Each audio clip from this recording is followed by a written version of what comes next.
स्वामी स्त्री मध्य छाड़पत्र हेबा परे जदि स्त्री आउ कहा सह परकिया संपर्क रे रही थांती तेबे स्वामी को आउ देबाकू पड़िबनी भरण पोषण टंका। एने बड़ राय सुनाइछंती मध्य प्रदेश हाईकोर्ट, जहाँकि एक मामलार सुनानी बेले विचारपति एही राय दैछंती। फैमिली कोर्टर राय उपरे विचार विमर्श करिबा परे जस्टिस प्रकाश चंद्र गुप्ता बेंच एही राय दैछंती। तेबे परिवार अदालतर राय उपरे हाईकोर्ट रे पिटिशन दाखल करथिले जने व्यक्ति। तांको अभियोग अनुसार स्त्री छाड़पत्र परे अन्य जने व्यक्तिंको सह संपर्क रे अछंती, तेणु सीआरपीसी 125 आधार रे से भरण पोषण पाइबा योग्य नुहे बोली पिटिशन दाखल करथिले। किंतु परिवार अदालत एही मामला को खारज करि दैथिला, कारण व्यक्तिंको पाखरे एने समस्त प्रमाण नथिला।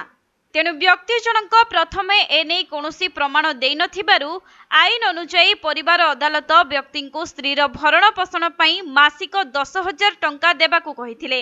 एहा विरोध रे से हाईकोर्ट रे अन्य एक पिटिशन दाखल करथिले।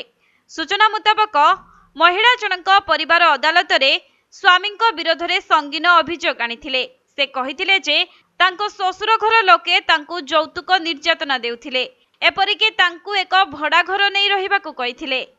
किंतु स्वामी कहिबा अनुसार तांको स्त्री निज इच्छा रे घर छाड़ी जाइथिले। से परिवारर समस्त सदस्यों को खराब व्यवहार करबा सह तांको मारपीट भी करुथिले।